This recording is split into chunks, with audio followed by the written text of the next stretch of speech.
wishing they're all dead. The lines cut off inside my head. I left here like a broken man with no idea of where I stand. Oh, my mind clears. Oh, I shed all of my tears. Oh, now baby, I was just waiting here while you moved on.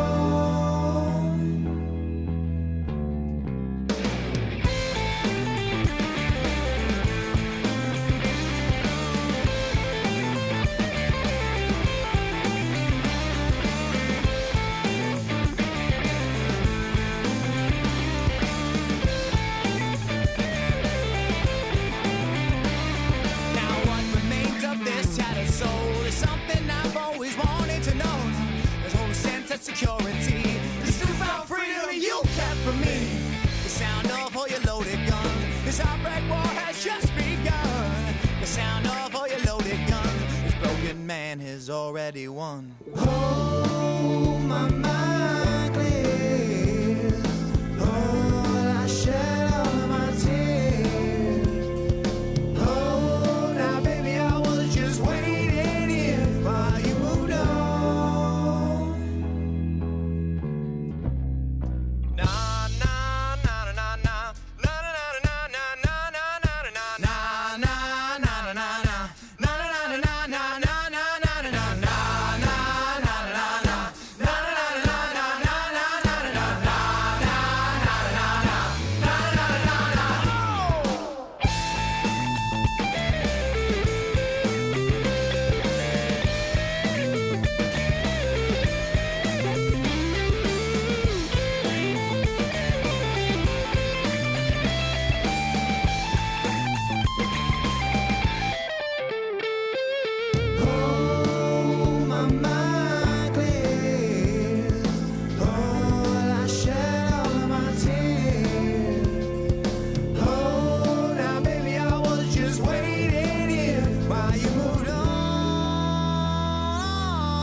All right, this is Evan Ginzburg. I am the associate producer of The Wrestler and 350 Days, coming to theaters nationwide July 12th. And this is the Evan Ginzburg Show at villageconnectionradio.com. Jim Savali at the helm. This is the first of many all wrestling specials. And as you may have guessed, Carlos Los Espada is a former wrestler and he's a noted comic artist. This is his creation. And Supergroup Go. Tell us about this. Supergroup Go is a multicultural team of teenagers who are brought together by the Silver Angel as their mentor. So it's basically like rock and roll meets lucha libre. So this is the rock and lucha connection. Pretty much. It's rock and roll, and there's kaiju, giant monsters, giant robots. You know, it's wow. Basically I took everything I grew up on, put it in a blender, and hit mix. So it's so a year exciting. from now you're going to be like a multi-millionaire because you've got all the cultures mixing here, and that's money, boy. And a year from now I want my own theme park. That's right, theme park. Let's shoot big. Let's shoot big. Theme park, yeah, absolutely. Why not? Walt Disney has one. Why not? And most talk shows do not have masked guests. So tell us a little about your career as a wrestler. I wrestled for 3 or 4 years, basically. Then it was due to a neck injury. I stopped working. Then I started my own wrestling federation with my dad, who was also a luchador. And tell us about him. My father, here's the way it gets crazy. My father, my uncle, and my mother were all wrestlers. My uncle and my father wrestled as the Silver Angels and as their Sparta Brothers. And my mother was basically a jobber. She would fill in for whatever woman didn't show up for the show. So she'd throw on a mask and go out there and just do her thing. So when punishment came, it came swift. Wow. There you go. And this is a question that just popped in my head. Are the injury rates higher for luchadors than mainstream wrestlers because of all the high spots and high risk moves? Absolutely. I mean, well, in Mexico, they train at I think they start training at 5-6 years old. So they go pro at 14, 15. Yeah. So, I saw Mysterio when he was a kid at the Auditorio de Tijuana. He was like this. Yeah. He was 120. That guy's like the lucha god right now. He really is, man. God bless for he made it. For all he's done. He's really pushed lucha libre out there. When I was a kid, I used to see Mil Mascaras headline the Garden. Yes. I saw him wrestle Billy Graham at the Garden. I think he was the first luchador, right, to wrestle at Madison Square Garden. El Olympico was there before him. Okay.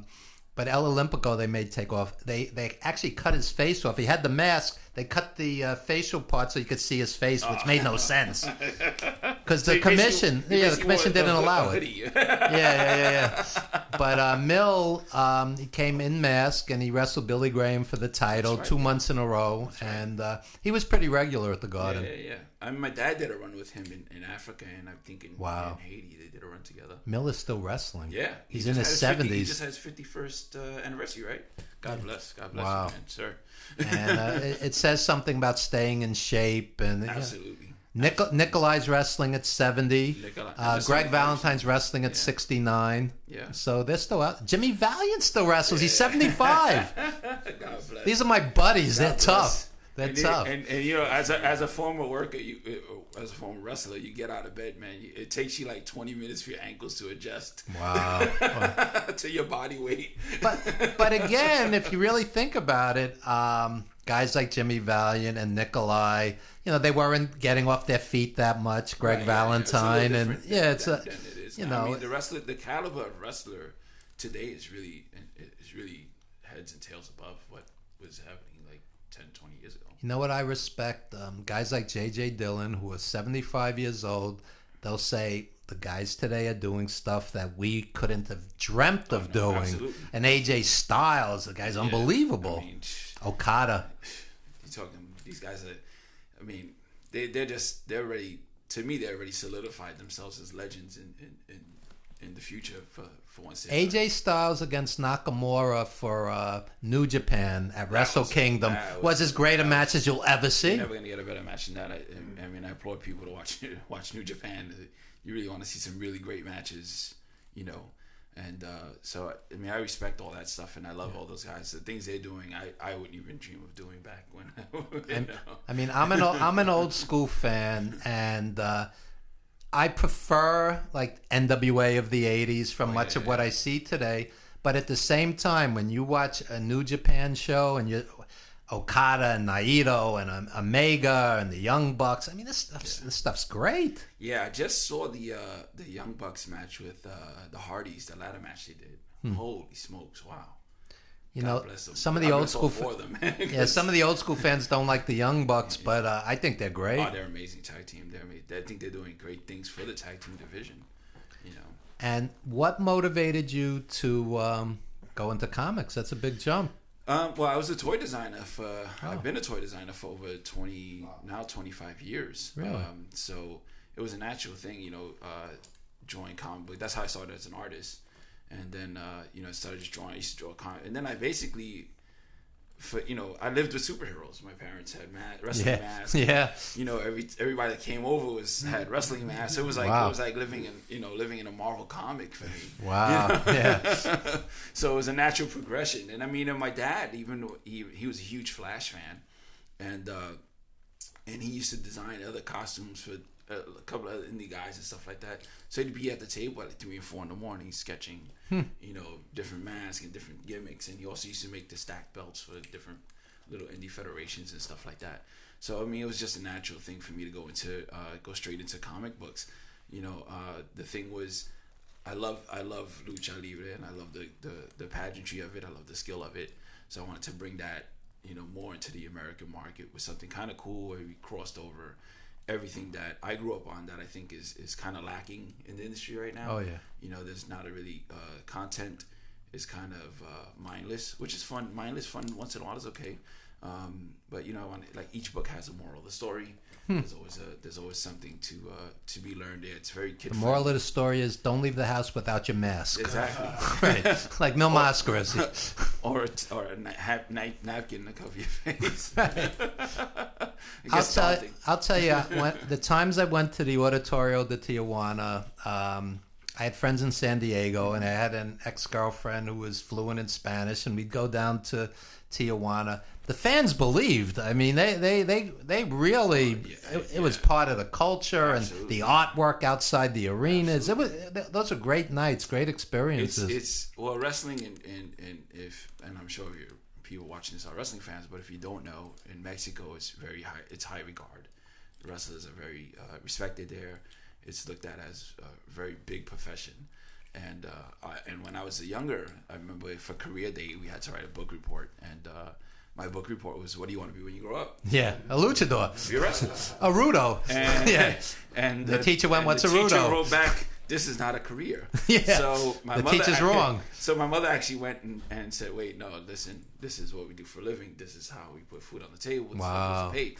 So you can't sit here and say this is not a career." You want to know something? I've worked as an educator. Jim's wife is an educator. And it's really wrong when educators kind of crush somebody's dream. I mean, I was a writing major, and they were like, "You'll never make a living as a writer, become an English teacher," which is good advice, to have a regular paycheck. Did you send the email to all the people after the wrestler came out? Well, I didn't write the wrestler, but still. You still had a good part in it, though. Yeah. But my point is, educators, what I tell students, what I tell young people, follow your dreams, but have a plan B, and all along, teach people financial literacy, how to save, invest. Very, very I mean, you might not make $1 million off a comic. I didn't make $1 million off The Wrestler. It was a small independent film. I mean, the thing is, I mean, I was an art teacher for quite some time, and that was one of the things I hated, the so-called, that's not how it's done. Right. Like, well, who says who made these rules? That's right. So for me, it's always about, following your heart and your passion. That's right. Do what you love, and the money will come later. Absolutely. Well, if you chase dollars, you're never going to get anywhere. You might. It's a short game. You know what I mean? You have to be in it for the marathon. And what legendary wrestlers have told me time and time again is enjoy the ride. Absolutely. You don't know where this comic will take you. One day this might be an anime movie. Right. One day this could be, the next blockbuster, film. The Avengers, absolutely. That's right. This could be the Avengers 5 years from now. Absolutely. You don't know where something can take you. Yeah. So, you take it for that ride and see how far you could get it. I'm one of those people that I thoroughly enjoy the process. I really do. Right. I enjoy the process. Some people see it as too much work, as a turn off. I mean, you could, and from as much as I was plugging this show, I'm very much about getting the most out of the process, because that's, to me, the fun part. Right. The payoff is always great, don't get me wrong, but the fun part is all the process that you're doing. I mean, enjoy the process, promote it relentlessly. Promotion is 24/7. People don't realize it. Yeah. And like even today, we're gonna sit here later with Marty Jannetty, big autograph signing, 3 p.m. at Village Connection Radio, 11 Lake Place in Huntington. And Marty Jannetty and Butcher Blackwell, who's coming on the show in just a bit, and Sir Richard Michaels, who will be on the show in just a bit. And just to, hang out with guys like this and call them friends. And Marty Jannetty's in 350 days. And, just to know guys like this. And, I'll tell you, some of the wrestlers have become dear friends of mine. When my mom passed, Nikolai called, and Jimmy Valiant called, and Johnny Valiant called, and Lanny Poffo called, and it really picked you up when you're at your lowest, that your childhood heroes are friends. And So Well, even that's a reward. It's not always financial. well, that's the thing. Everybody sees riches as monetary, and it's not. You know, if you get loyalty and you get friends and get good friends like that, that's worth more than any money you can get. You know? Yeah, it's a rarity. It's a rarity these days. Yeah. And when you create art, it's a little piece of immortality. When you do a book, a comic, a movie, Absolutely. whatever the case may be, that will survive and people will enjoy it. And Well, yeah. I mean, for me, I think in the terms of legacy. exactly. What am I going to leave behind? What am I doing? You know, I don't have any kids, but I have nieces and nephews and family members. Anybody could have kids. You have comics. Exactly. That's right. Well, those are my kids, basically. That's right. You created this. Those are my kids. But I mean, I have a great artist that I work with, Rollo Ledesma. I write. He does all the illustrations. He's amazing, as you can see. And we've known each other for years. And you know, I always have to praise my team. You know, everybody that puts this together really makes a huge difference. There you go. You know, then it's not. I know everybody sees me, but it's really just you're nothing without your team behind you. That's right. Absolutely. It takes a team to do a movie. It takes a team to do a TV show, a Absolutely. comic, Well, a I try book. to always tell people that. I say, Whatever the case may be. Credits are there for a reason, because one person can have the idea, but it takes multiple facets of everybody to. You can't do it all. You'll die of exhaustion. And let me just say something. Surround yourself by mutually supportive people with the same vision. Absolutely. You don't want anybody who's unprofessional, late, too much drama. I mean, you want people like yourself who are devoted to the project. Absolutely. Well, I kind of try to keep a negative free zone Exactly. around me. You know, it's better when you have people who see rather than seeing a problem, they see a solution. Yeah. You know, when you see a problem, then they're just always going to see hurdles. You know, so I'm plowing through hurdles. Like, if you want to, you come in with me, hold on. If you're not, let go. There you go. There you go. And tell us about the poster behind me. Oh, the poster behind you was illustrated by Rollo Ledesma and colored by Tracy Pyland. And it's actually the debut. We're making a big announcement today for all of you guys that are watching. The next issue of Supergroup Go will have Mil Muertes. You know him from Lucha Underground. Yeah. He's big in the Lucha Libre scene. And he's a big boy. And he's a monster of a Yeah. man. He's a mountain of a man. And God bless him for coming out to this project. You know, and it really, like, talking to this man, he's really awesome. I can't say enough good things about him. And you see, the guys are going to be in for a hell of a fight. Yeah. And I have respect for people who take chances. He's a wrestler. Maybe, he's not a comic book person, but he's taking the chance Absolutely, and coming yeah. on board. And One of the important things for me was to keep him involved in the project. Yeah. So everything that happens, from the press release to illustrations to the sketches to the story, he's kept informed on everything. wasn't Mil Mascaras? No, Tiger Mask was anime before. Yeah, Tiger Mask was anime. Right. And so, the thing is, I want to keep him involved because, he's taking a chance and bringing in a comic book that is an independent book. But I'm not a major person. I'm putting out everything on my own time. So, the guy really just took that chance, and I can't thank him enough for that. And, he's lighting it up, man. He just came back from like Germany and he's the real deal. Japan. Yeah, he's and when he walks down the street, you go, that guy's a wrestler. He looks the part. Yeah.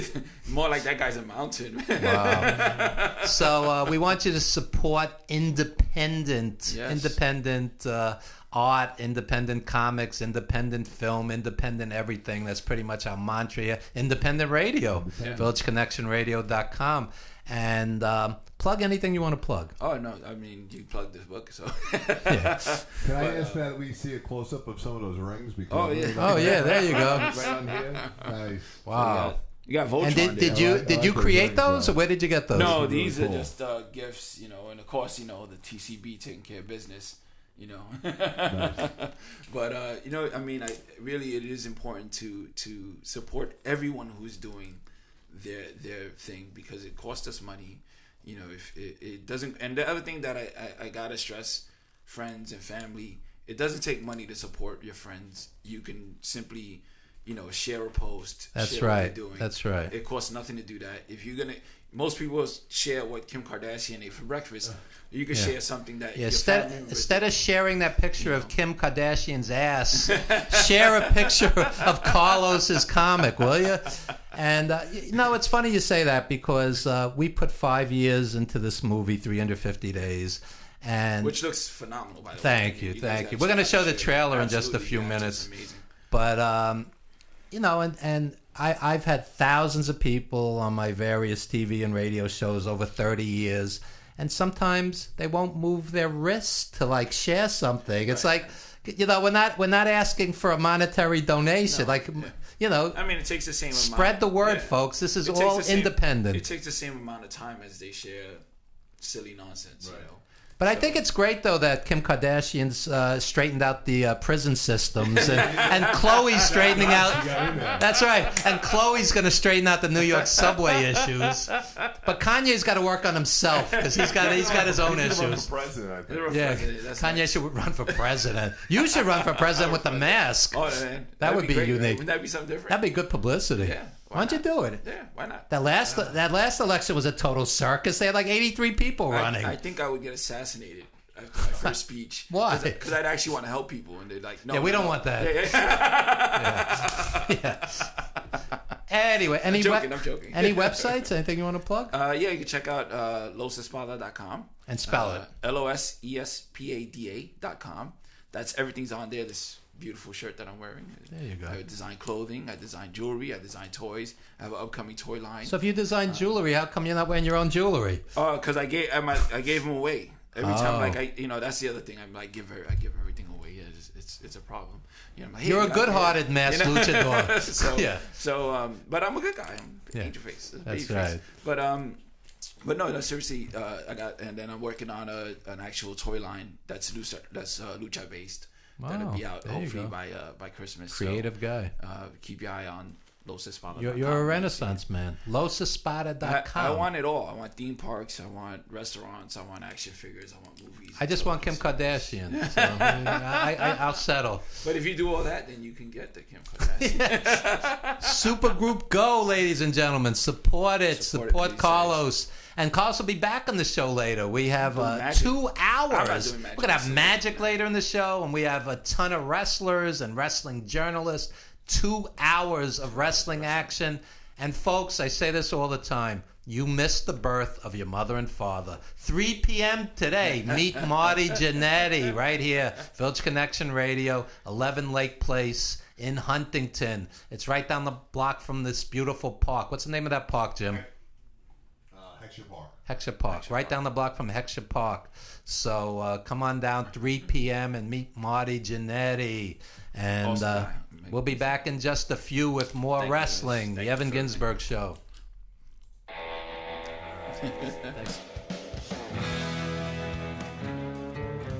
350 days a year as a wrestler on the road. Maybe it's a sickness. 350 days a year. A lot of physical pain, a lot of loneliness. You have no home life whatsoever. Piper and me riding down the road, doing 8 balls of cocaine. I'm sure it broke up marriages. How many guys in the wrestling business have a family left when they're done? Most of them lose it. I couldn't have children. I couldn't put on my turnbuckle while mommy worked. I look forward to it, bro. You know why?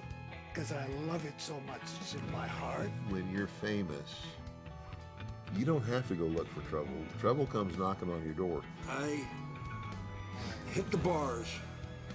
And that was my character.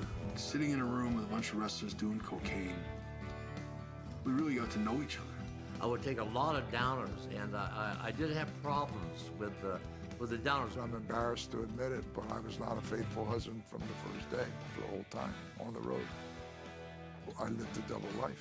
I needed it. It was like, I'm not getting the love I needed home. Would I do? Oh my God, I am afraid to say I would do it again. I wouldn't change a thing. No regrets. I loved everything I did. I actually wish I could do it all over again. Well, I want to tell you, to make some big money in wrestling, you had to wrestle every night of the week, $30 every day. So you had to wrestle 6 and 7 times every week just to earn your money. 350 days on the road with wrestlers, a living hell.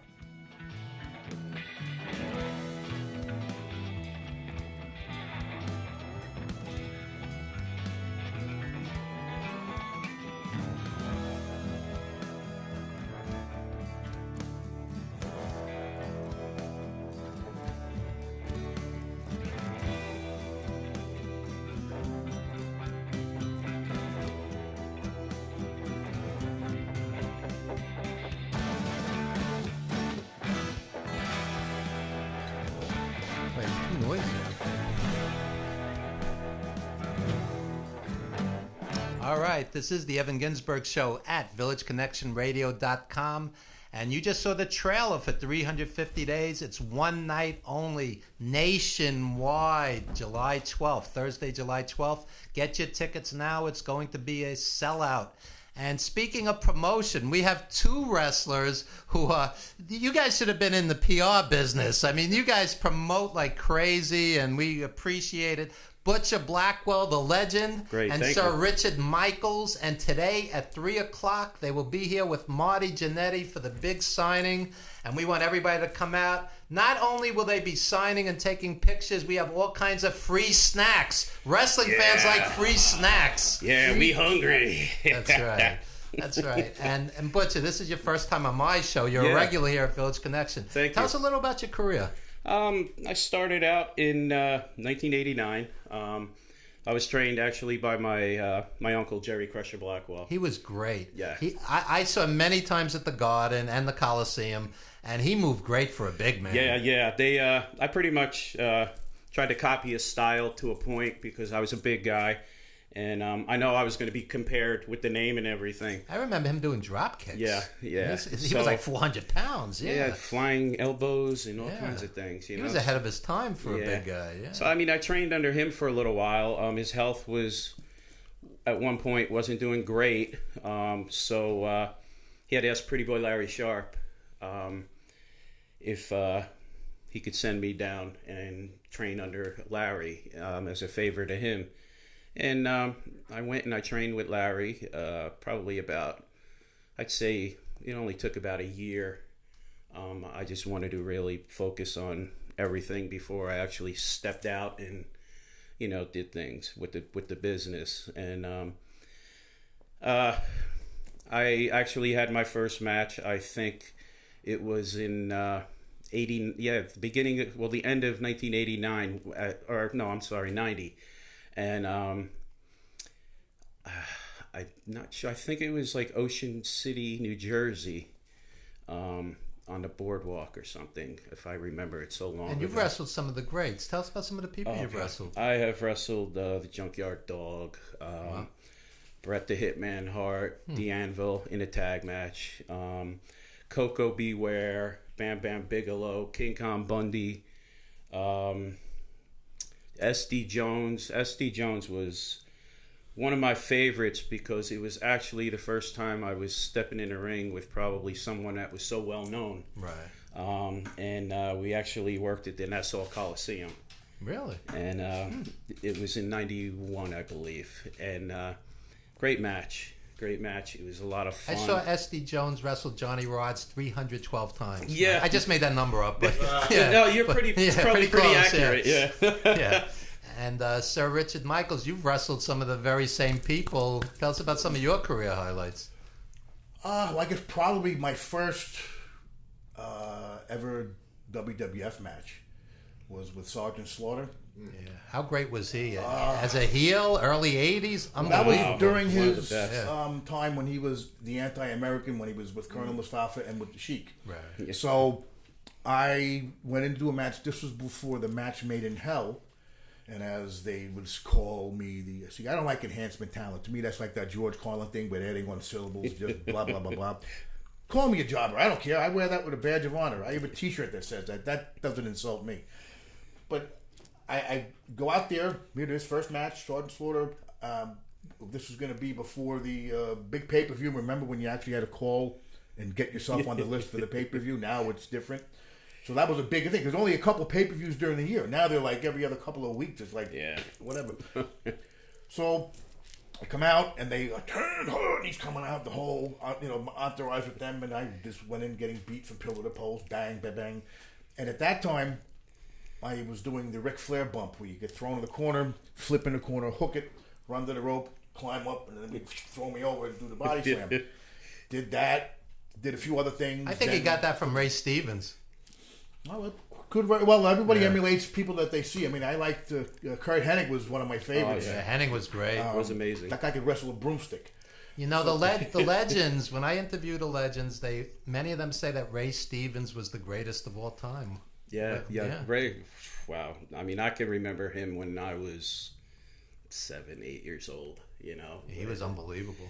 Pat Patterson was great, too. That was his longtime partner, yeah. And Sir Richard Michaels, you mentioned the word jobber, and I personally, I get annoyed when the fans use that almost in a derogatory way. Well, right, they try to use it as a pejorative, but to me, I wear it as a badge of honor. And you were a champion in ECW, and guys like Mike Sharp were champions in other territories. Johnny Rods was a main event guy in other territories, in LA, for example.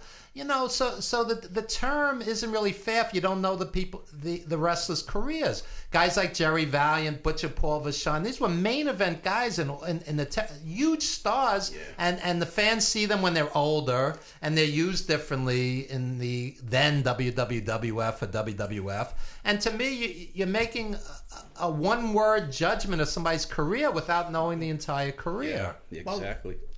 Well, you were there live, so 20-some odd years ago when you saw me wrestling Bodyguard for Hire doing those are great matches, and those were main event matches. I mean, I got him, he took through me, and I took out an entire row of seats, folding chairs, they all went down like dominoes.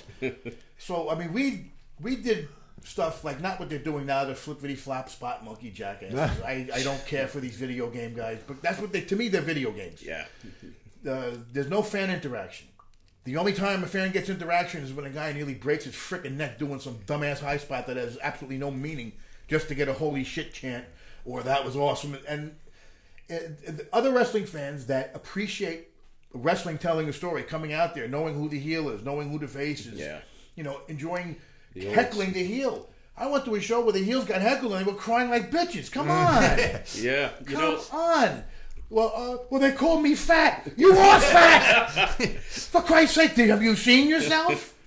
But if you're that sensitive to, the whole thing, look, Kodiak Bear made a whole thing of it, coming out there and, don't call me fat. And they start, you're fat. And then, you keep calling me fat. Don't call me bald. So we kept on using that to work it. There was a couple of guys.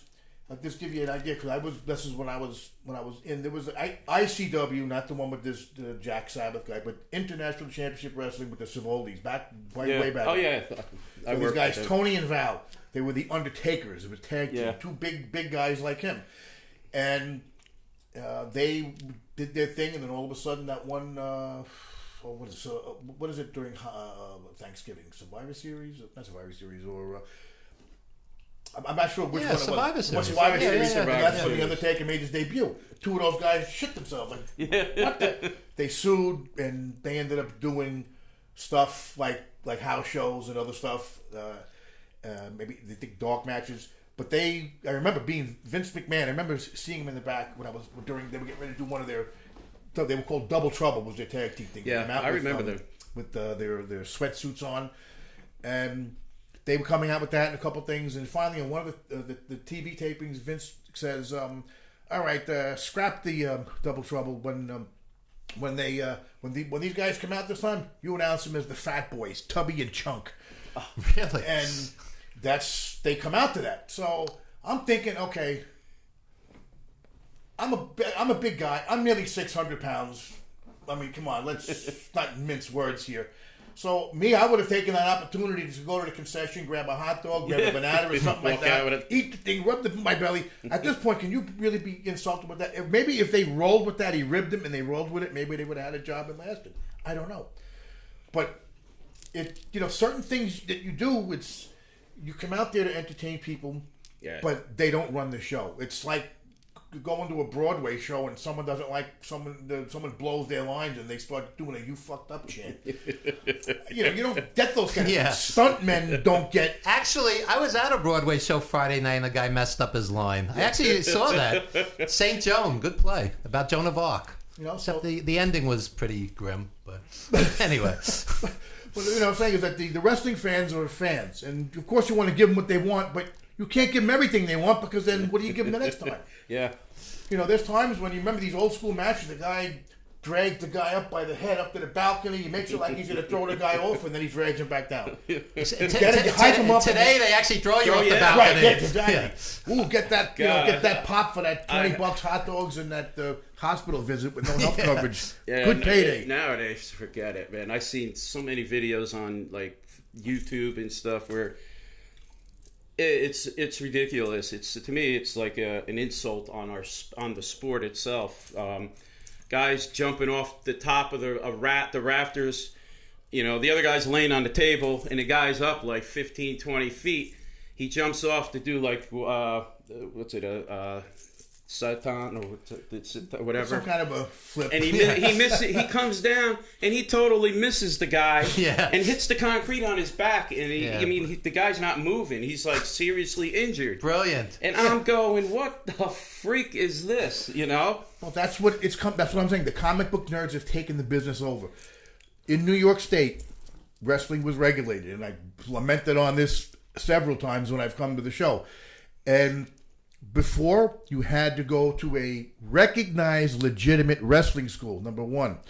Number two, you had to go down to the State Athletic Committee in Lower Manhattan. You had to go in there and get fingerprinted.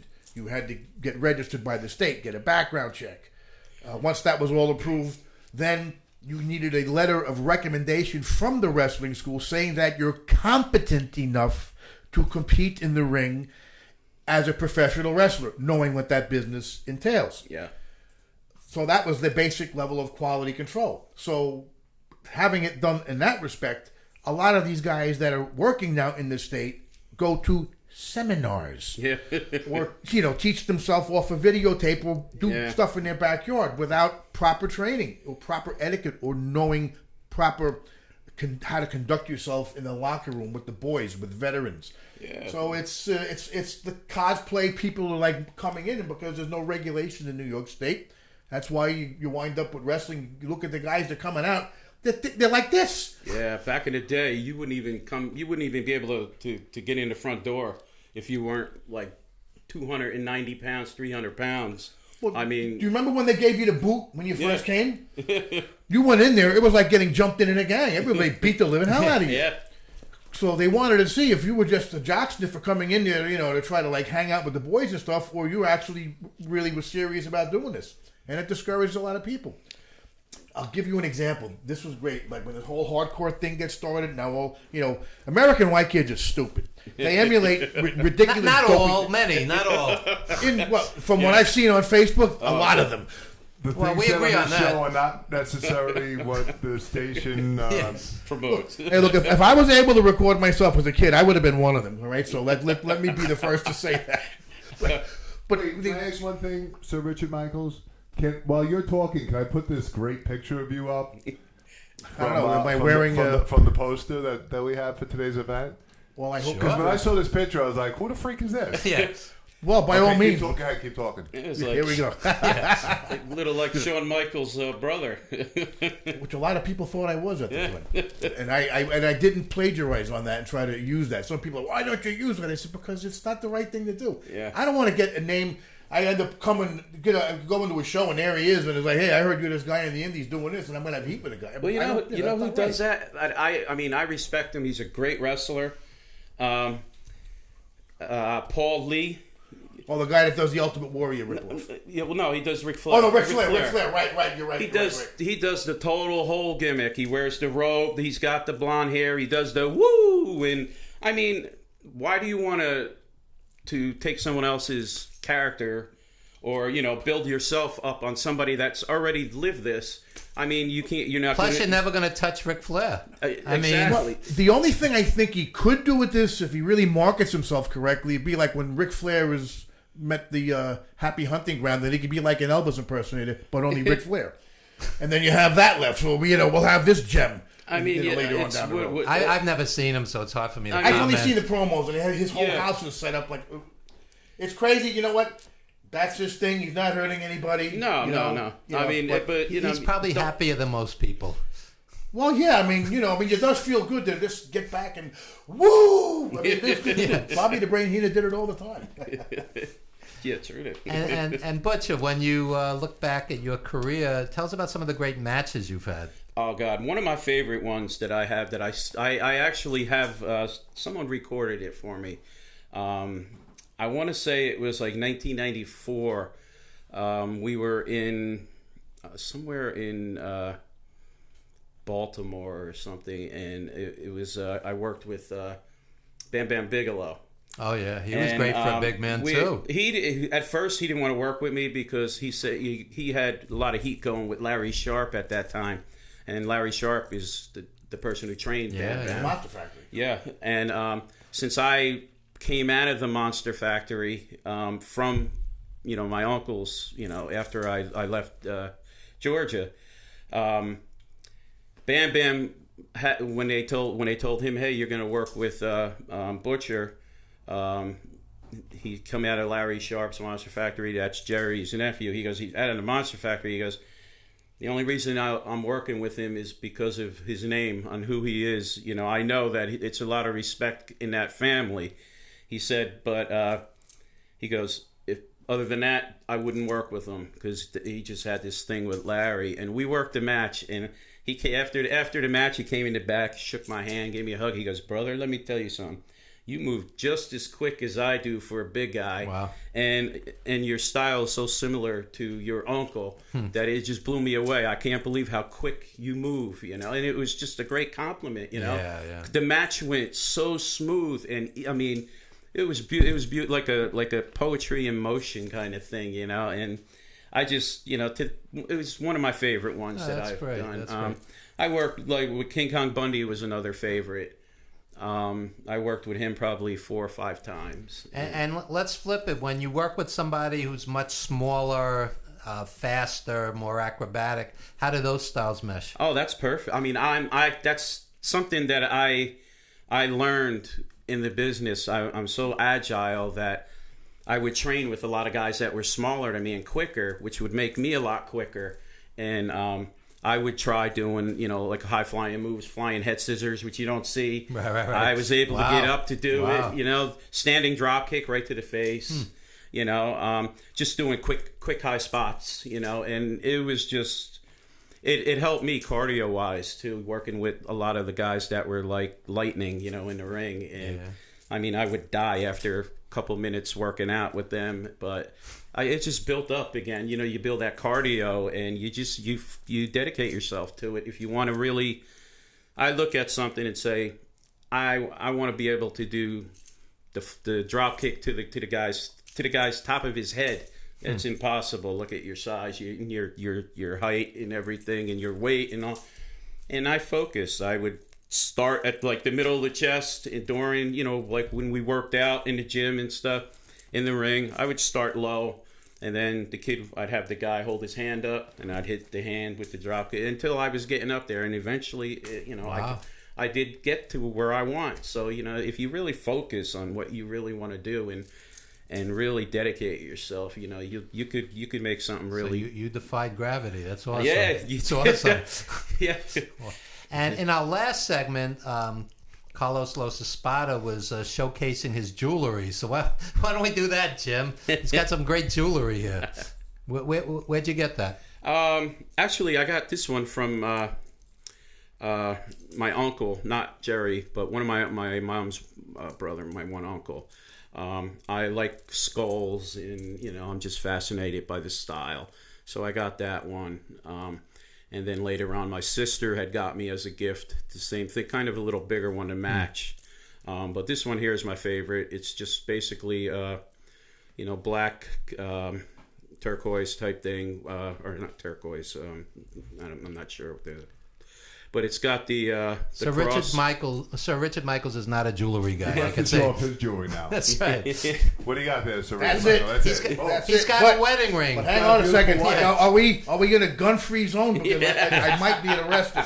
Okay, so I bring that. But, in. He's got the wedding ring, and marriage is the death of hope. Woody Allen. Woody Allen quote. We were saying this at breakfast this morning. It said there were the 3 rings of marriage: the wedding ring, no, the engagement ring, the wedding ring, and the suffering. We didn't mean to cut you off. No, you want to that's- finish the jewelry show? Okay, yeah. So this one here is one of my favorite. It's just I'm very religious, church, blah blah blah, and I like it because it has a cross, kind of like diamond cross in the middle, and I'm just fascinated with crosses, and religion. So There you go. it's one of my favorites. The others are just two nice little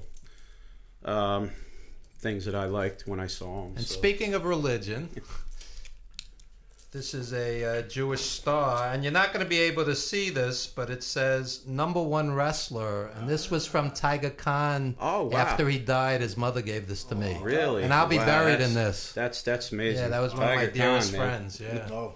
Yeah, I'll be buried in that. That's amazing. So, yeah. Did you know Tiger? I've never met him, but I knew Bill- I knew of him. Marlon, Yeah. Well, I think the last show that I did with you at WBAI Studios in Manhattan was just like 2 weeks prior to 9/11, and that was the last time I saw Marlon. Yeah. I saw him when I was young. My one uncle took me to the Garden, and I saw Tiger Khan. He wrestled. I don't remember who it was, but I know he was on the card. I actually still have the card at home. The program. Tiger was great. He worked for the Hearts up in Calgary, and just yesterday, this was fun. We did a entire show for Heartbeat Radio with Bruce Hart on 350 Days, and Abdullah the Butcher came on, and Johnny Mantell, and we were talking old school wrestling, and Johnny you guys, Mantell, that's going back. You guys mentioned Larry Sharp. He's in 350 Days. Yeah. I was happy to hear that. As is Angelo Savaldi. He was 99 when we interviewed him. Yeah, wow. When I broke in with ICW, Angelo was at all the shows. Yeah. And when there was all the guys that were getting featured. There was Ricky Steamboat's brother. Yeah, Vic Steamboat. He was wrestling. He had Phil Apollo, Eric Spracher, the tag team they had there. Had Ray Odyssey. Ray Odyssey. Right, Taz, Tom Brandy. Right. I was there as Chris Michaels, myself, and a lot of the other guys, they just showed up to the show. At that time, I was driving the ring truck, setting up the ring, and putting over 6 guys every night for TV tapings. So I was the busiest guy there, but I also got paid more than they did. They just didn't know that back then. And for the fans who don't know, tell us about your ECW run. Because you were early ECW. Tell us about early that. ECW with Eddie Gilbert, another great guy. Eddie Gilbert was unbelievable. I actually, not to cut you off, I actually just saw you the other night. I was watching in the WWE Network, the archives. There you go. With ECW, and it was 95, I believe, with Chris Candido. Johnny Hotbody. Yeah. Johnny Hotbody was good, underrated. Yeah. Well, funny thing, Johnny Hotbody was the guy that got that building that is synonymous with ECW right now. He was the guy that secured that bingo hall. And the only guy from that whole group, I mean, you had Tony Stetson, Larry Winters, another guy that passed on. Yeah, Larry Winters was tremendous. He was underrated. He was a great wrestler. Larry Winters used to work DC Drake. They would tear the place up. Tear the place up. Right. Yeah. So you got these guys, and then Todd Gordon started his thing. It was a sports bar in Philly first, before the arena in South Philly. And we went there, and he had a lot of guys, Nikolai Volkov, Don Morocco, a lot of guys I think that were just around at the time were coming down. I got my, did a little bit with them then. And then when the break came for me is when Eddie Gilbert became the booker. Before that was when Todd started. Eddie Gilbert came in. He did a first TV taping with him at this college in somewhere in Philadelphia. And right after the taping, we had a blizzard. We were snowed in for like 3 days. So my father came with me, and we just hung out in the hotel while we were snowed in. So I think I wrestled in that match Larry Winters and Tony Stetson. And why can't I think of his name? One of the Annoyed brothers, one of the younger ones. Oh, gee, was it Lloyd? I think it was Lloyd. Oh, look, Annoyed? He was right. He was a Samoan warrior. Yeah, that's when he was first. I think he was first starting out. So we tagged together. He was bumping like crazy, and I come up there because I come out there and because I'm from New York, and I get up on the ropes and I had the blonde hair, and I'm telling them all the Philadelphia teams suck and this, that, and everything. So right away I'm over as far as that's concerned, being a heel. And a little while after that, Eddie Gilbert gives me a call, maybe 2 weeks after. Calls me up out of the clear blue. I'm like, hey, how's it going? This is Eddie Gilbert. I'm like, nah, come on, you're ripping me. He goes, no. Because I want to ask you something. You think you're ready? You think you're ready to step up a little? I said, well, what do you want me to do? He goes, oh, well, I want to give you a push.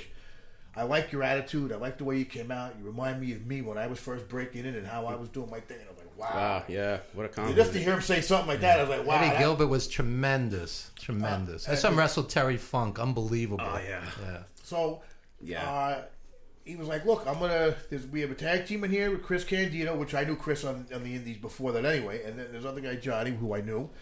And I want to bring in the Suicide Blondes, make you like the third guy, like the Fabulous Freebirds, and have you guys just, interchange the tag belts around and this and that or whatever. I'm like, cool, sounds like fun to me. He goes, look, some guys, may get little heat with you and stuff, but thank God I was cool with everybody. Everybody was, no one really showed me any angst. Not that I saw, at least. Because I don't think there's really anyone, other than Manny Fernandez was the only guy that I think I disappointed when I wrestled. And he physically and verbally counseled me on that. But I kind of recently did a video when I talked to him about that. And I told him, I said, had I known he wanted me to be strong, stiff, I would have given him a Ronnie Garvin, Greg the Hammer Valentine chop fest. I would have had no problem doing that.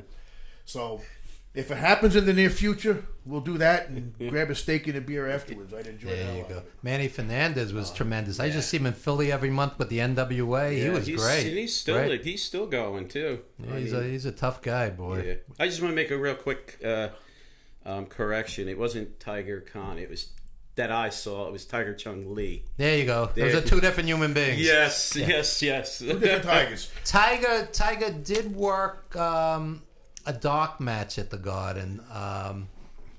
But yeah, you're probably thinking Tiger Chung Lee. Tiger Chung Lee, yeah. Yeah. So we have a room full of wrestlers and wrestling personalities waiting to come on. Plug anything you want to plug, and I want to remind everybody to come today, 3 p.m. Meet Marty Jannetty, Sir Richard Michaels, Butcher Blackwell, autographs, pictures, free snacks. Snacks. Courtesy of Jim Savali. Hurry up. And Monty and the Jim, Pharaoh. because he's hungry. Yeah. 6 foot hero. And a 6 foot hero. 10 foot hero, I think. Something like that. It's a big one. I told I'm you. only 5'8". It's wrestling. You have to hype it. 100-foot hero. Hero goes the whole length of the 6 building. foot hero. 1,000-foot hero. What are they going to have? That's right. So, That's for derbs for this guy. Yeah. But plug anything you want to plug. I got coming up actually next Saturday here at Village Connection, June 9th from 4 o'clock till 7 or 4:30 to 7 o'clock p.m. We're going to have another big signing here with Dr. D, David Schultz, Dominic DiNucci, Gary Michael Capetta, Shane Douglas, who's actually coming up with me, Gary. We're going to drive up together. Shane Douglas. Yeah. I mean, it's amazing. And yours truly, the legend, Butcher Blackwell. So that's next Saturday, the 9th. Next Saturday, yes. And next Saturday, the 9th, the producers of 350 Days will be at Legends of the Ring in New Jersey, major convention. I'm actually heading to that, too. Come say hello. Yeah, definitely. Come say hello to us at Legends of the Ring. And then come down to Village Connection in the afternoon and meet some of the greatest names in the history of the business. Exactly. I always say I was at the Garden when Dr. D and Roddy Piper, they carried Andre out on a stretcher. It was Andre and Snooker, and that never happened with Andre. It was amazing. There's one thing I always remember. I was told something by one of the greatest legends, Roddy Piper. He gave me a little advice, and it always stuck in my head every time I was on the road or, going to a show or whatever. But he told me, I want to give you one word of advice, or one advice. He goes, it's a tough business. You know, you see what happens to a lot of us brothers in the business, how we can wind up top of the game and then we deteriorate because of the road. He says, don't let the business live you. You live the business. Yeah. And I always took that into my values of the business and the guys. And like I said, I love when I'm around everybody, you know, meeting guys I haven't seen forever, you know, meeting Richard. I mean, just, you know, it's so great. It's like a family when you meet.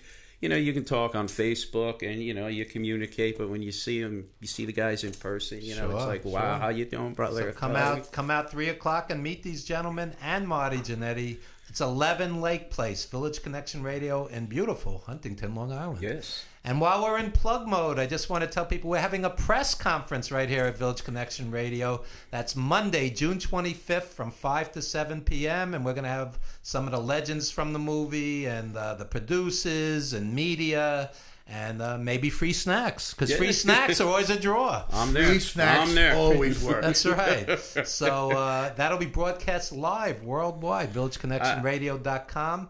And let's thank the sponsors. And we're gonna let Sir Christopher Michaels do this, because this is his buddy right here. Somehow I knew I was going to get this. Yeah. Frederick Gilbert Bourne, forgotten titan of the Gilded Ages. When you think of the Secret Sewing Machine Company, the Dakota in Manhattan. Fine horses, fine automobiles. Talk about billionaires that were kind and generous people without being forced by the hand of the government.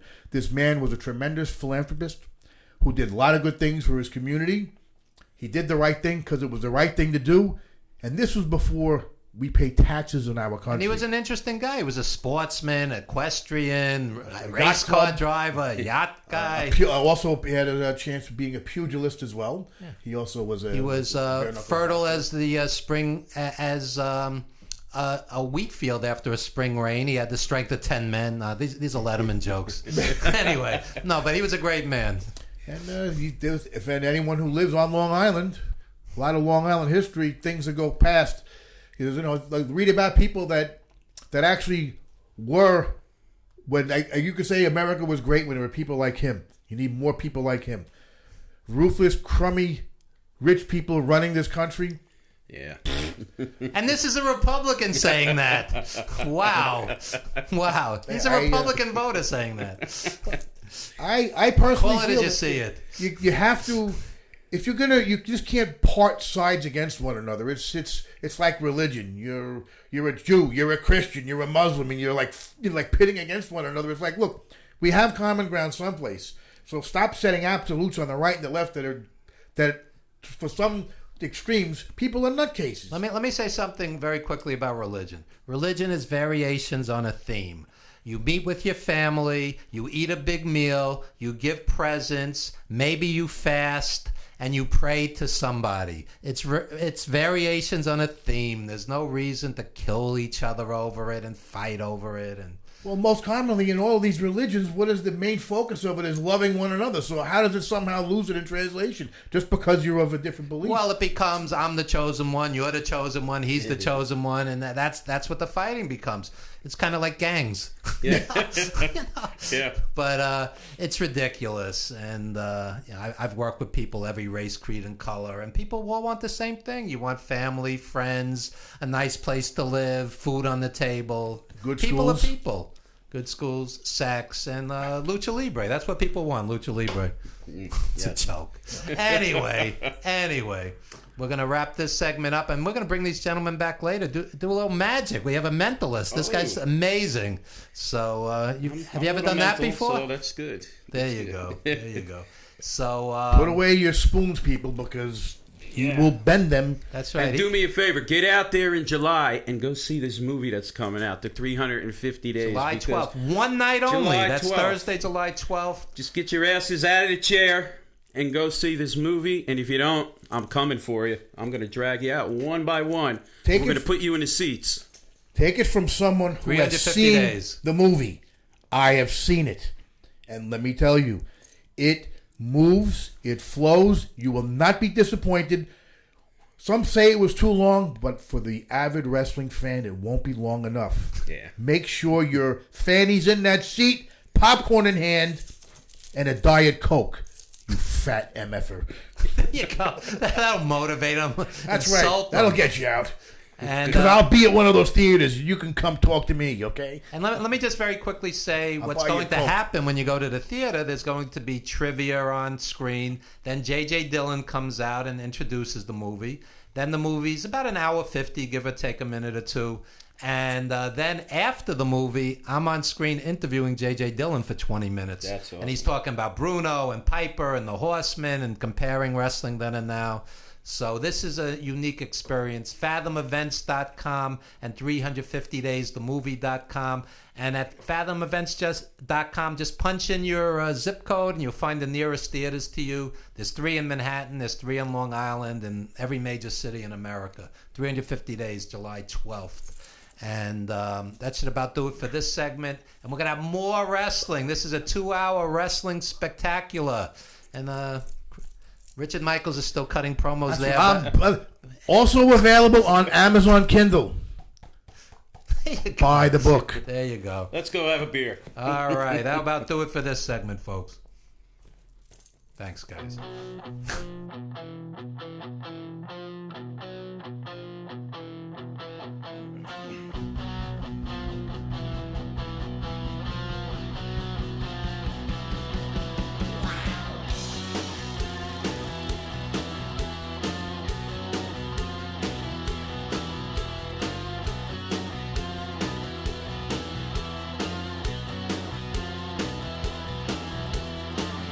Such a mess in your body dress.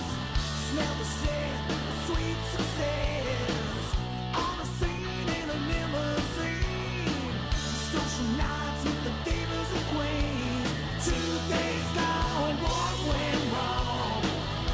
Will someone save her? Weeks gone by, flying high. Yesterday's flavor.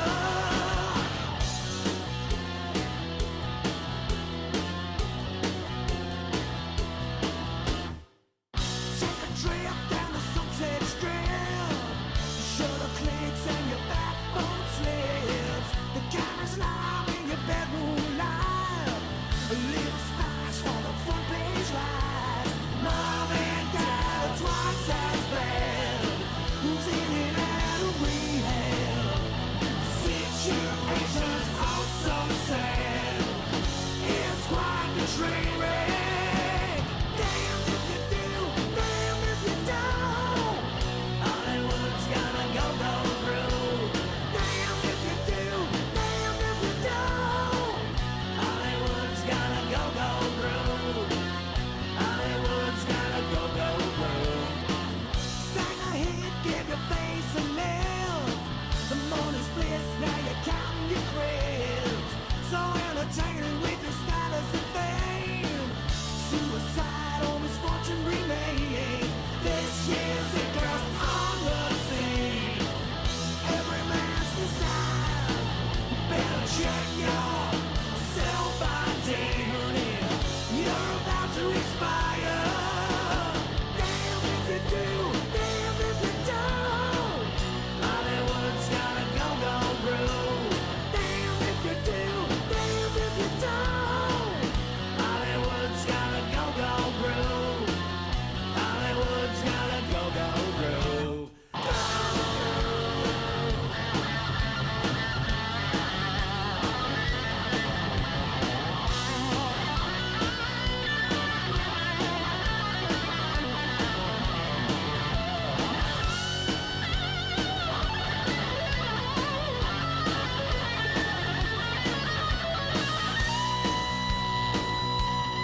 back with the Evan Ginzburg Show at villageconnectionradio.com.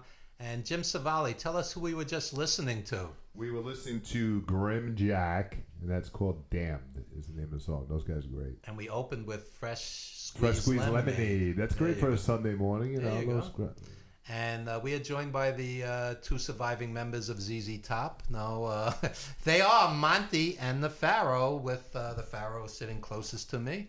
And you are the geniuses behind the big event today, which has been promoted relentlessly for weeks now. And we're expecting several thousand people here at Village Connection Radio. They're already lined up outside, bro. That's right. They're building a spare parking lot as we speak. We're hoping that Mike Monty survives the day. He's gasping for air. You're kidding, man. Holy cow. We have another lung coming in the mail. Yeah, Should be here within hours. Yeah, I think I counted about 1,000 people online out there. It's insane out there. It's unbelievable. It's crazy. I think they might call the. They're tipping the Pharaoh's car as we speak. That's right. It's ridiculous out there. So tell us what we have today at 3 p.m. right here at Village Connection. Well, at 3 p.m. we've got iconic WWE wrestler Marty Jannetty, one half of the Midnight Rockers from the AWA, one half of the WWF Tag Team Champions with the 1-2-3 Kid, and also Intercontinental Champion back in the day, right? I think he took it from Shawn Michaels for a short time. Mm-hmm. So, rare appearance of Marty on the island, rare appearance of a lot of wrestlers on the island, so this is a huge event. And I think you had most recently Sir Richard Michaels and Butcher Blackwell, who will also be signing. So we're very, very They were excited. seated in those very chairs. So, I feel the that's aura. Right. That's right. You feel the aura. Is that why it feels warm? That's right. Was Butcher right here? That's oh my right. God, no, but we're very excited. This is our first event here at Village Connection and Rockstar Studios, and you'll be interviewing Marty. A quick special interview promoting 350 Days, right, Evan? That's right. Following the signing at approximately what time? He's out of here at 5:30, so we're going to get him squeezed in. I guess around 5:15. We should be good, I think, right? Sounds good. You know best. You're You're the promoter. I'll tell you what, though. The architects. Very, very excited for this What's event. happened at 5:15? Well, we'll talk about it. Whatever, I'll figure it out. I mean, we got to blow it up on air there, buddy. I forgot all about that. We'll get him in. I don't know exactly what time. So it might be early, might be late. We'll go live before he gets in and alert the fans, okay? I'm just the idiot hosting the show. I have no idea what's going on. Trust me. Idiot meet fellow idiot. There How you are go. you? There you Anyway, go. let them figure it out. Listen, in the last 8 months, I've met a bunch of idiots. You're not one of them. Thank you. There we Trust go. me. There we Definitely go. not. There we go. We don't resemble that. Regardless, World come of out at idiots. 3 p.m. for Marty Jannetty, exactly. Sir Richard Michaels, Thank you. Butcher Blackwell, and meet Monty and the Pharaoh. Yours truly. Come on out. Sir Richard Michael's looking jacked up, Oh man. This my guy got God. juiced up for this. What this is deal, going right? on? He better give me those He's looking secrets. great. Looking great. Yep. That's right. Yeah. And he just celebrated his 80th birthday. He looks damn good. 80 years old, man. Lobbing bombs. What's going on over here? 80 years ay, ay. old. Unreal. That is crazy. Rough. So, what else do we have to talk about? I wanted to know how's the 350 days push going.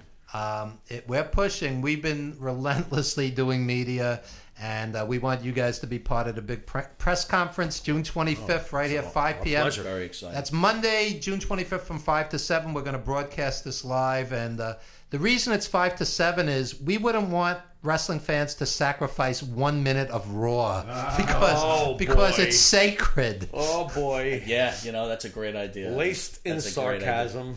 That's right. For those who didn't detect the sarcasm, I often say that Raw is like 3 hours of your life you'll never get back, except for the 20 minutes when they actually wrestle. Actually enjoy.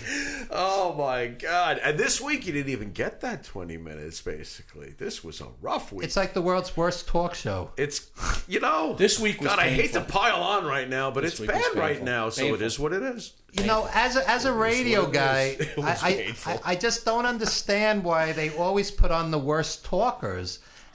Hey, Kevin Owens is a great talker. Why do you have Roman Reigns talking? He's not a talker. Did they even have? I understand what you're getting at, but was Roman even on this week? I think they gave the Roman. I didn't the week watch. off. I don't know. Look, I think they gave him the week off, but you're right. They do waste a lot of time on people who can't talk. I think they need new writers. I don't know who's writing for them. But I think they should have less writing and more wrestling. Yeah, and more input from the wrestlers in the locker room. More input from them. You have one of the greatest. The reason I'm frustrated, so instead of he's a WWE hater, I'm frustrated because it's one of the greatest talent bases in the history of the business. Right. Really, you feel that way? Absolutely, absolutely. The current roster, if you start looking at all if the you names, include it if you adds up, include Mike. NXT and the 205 guys, Yeah. they have the roster's unbelievable. Yeah. And you have a 3-hour show, and there's 87 commercials and 15 bad, comedy segments and bad promos. Just let them wrestle. Let them wrestle. You didn't like the B Team barbecue? Oh. I didn't like it either. I think I was sleeping. Let AJ Styles wrestle. Let Kevin Owens wrestle. Right. These are tremendous You talents. didn't enjoy Nakamura teaching us to count to 10 this week? What I supporting your enjoyed was argument. AJ Styles and Nakamura at Wrestle Kingdom for New Japan. Right. Let them wrestle. Oh, amen. Wow. Good stuff. That's like my mantra. Should I say it for the 8th time? Let them wrestle. Yeah. Well, how about Ibushi and Nakamura? Remember that match? Oh, yeah. That Unbelievable. was fantastic. Unbelievable. Listen, if you write good scripts and you have good mic work, it's entertaining. It's just the mic work is bad, the scripts So are let's bad. be honest. Let's be honest. Do we have when to? was the last time you actually cared deeply about a WWE angle? When Daniel Bryan was climbing to the top. Can I be I didn't honest? care about that either. Yeah. Because it's me, I get very emotional anyway. Because you know, my meds haven't arrived in the mail yet. But basically, for me, I'm very emotionally involved in the Nakamura AJ thing. I want Nakamura to get that belt. So every time I see him almost get it and not get it, I'm going. But that's one of 73 angles. That's true too. I would what have to other think angles about, are you invested in? You know what? That is the difference between the older days and now. We were talking about that when you had these like supercards, say a WrestleMania or SummerSlam. Every match had a pretty decent angle. Yeah, there was to a build build-up off of, in the whether old it was days. the opening match or the Mhm. main event. It's like they just look. It's just like throwing stuff against a wall, man. The feels writing's terrible, and I'm not into Nakamura and AJ. I think am. they've already wore that whole thing out already. The last match, the matches are great. They're just the screw job finishes kind of put a damper on it. Frustrating. Well, the problem, you know why? Because I don't think it makes business sense to put a belt on Nakamura for what they use it for. Why? And He's I think they marketable. want to He's keep him popular. relevant. Well, they are It's not expanding marketable. into Japan. You don't think? Do you think Nakamura's marketable? I do. Oh, of course. Oh, okay. Yeah. I think he does. I think he's very marketable. Maybe not compared to some of our heroes. Look, maybe not compared to Macho Forget Man, about Randy Savage, forget about or Hulk Hogan. forget about That our I get. heroes. Look at John Cena. Yeah. John Cena was the perfect market Okay. machine. Okay. You could put him on the Today Show. very You could put him on a Wheaties. game show. Very Wheaties. true. All right, The I guy could understand do what you're saying. everything. I That's the understand what guy you're you saying want about- as No, champion. no scandals, a lot of charity work. Imagine that. Could you imagine that? the Derek Jeter of wrestling? Could you imagine if Bruno had grown up in it? That would have been another guy. Bruno- You could have put the yeah, belt around, Bruno was- and he could have traveled, and went on every television show. What about Bob?